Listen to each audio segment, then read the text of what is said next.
Welcome to Robocraft. This is a free-to-play game, you can find a link in the description.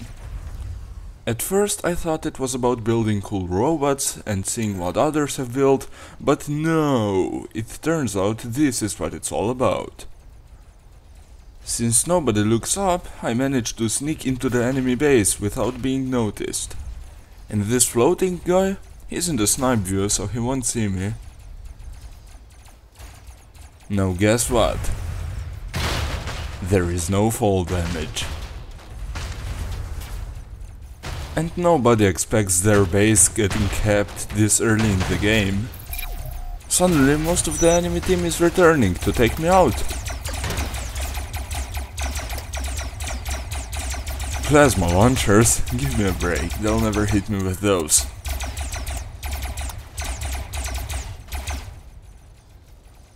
One minute into the match and check what progress our team is making on the minimap as I am distracting the enemies.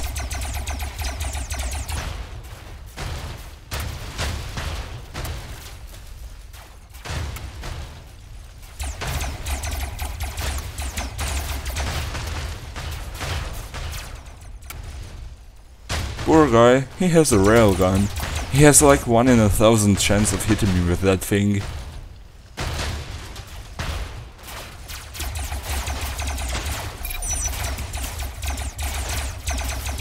I actually hit him. It's not often that you hit anything while whizzing around like this, mostly because the gun traverse has trouble keeping up with how fast the robot is spinning.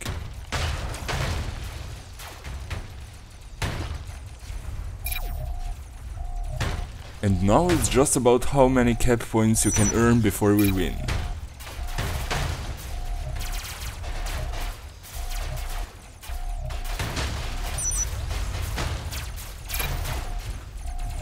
Check out this entrance. Wheels are totally overrated.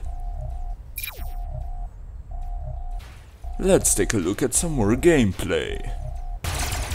Here we are on another map.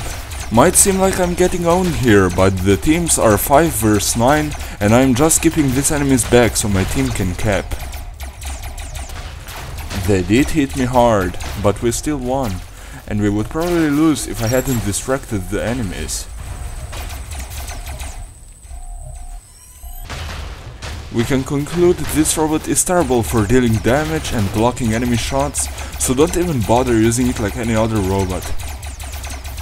It's about being a team player, distracting and trolling your enemies, and most importantly, having fun. Now when you've seen all of that, you probably want one of these for yourself. I will show you what you need to put on it to make it work, and I will also show you block by block how to build the one I'm using.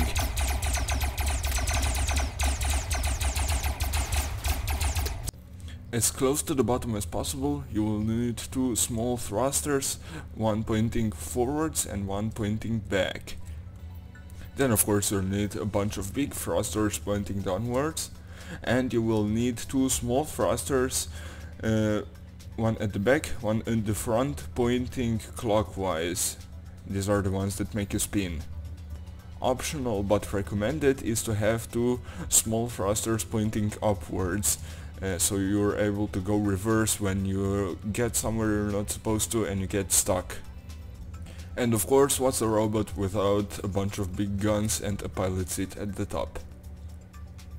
For your small thrusters I recommend tier 1 or 2, big thrusters I recommend at least tier 3, and I recommend using as high a tier of building blocks as possible, because you really don't wanna get torn apart.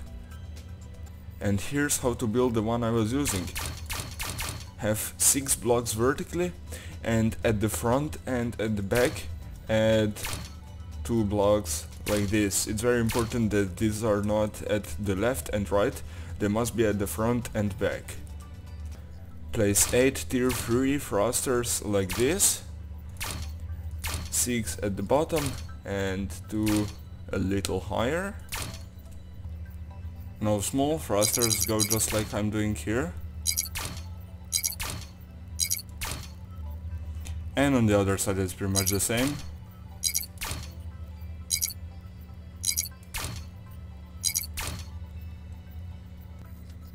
5 tier 3 SMGs on these particular places, and one at the bottom, and of course a pilot seat at the top. Now driving this is another story. Space is your main throttle and shift is reverse.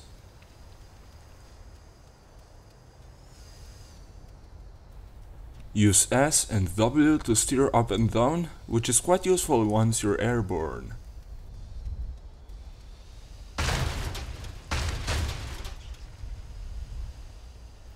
And finally, holding A makes you spin, which stabilizes your direction. It's not perfect, but still a very useful control. The controls are pretty simple, but really hard to master. I recommend flying this bundle of joy in the practice room before you take it to the battlefield. I think I've played 50 to 80 battles in this, and I still feel like a noob. I can never tell where I'm going to be in 10 seconds. I usually just follow where the randomness takes me and try to take advantage of the position.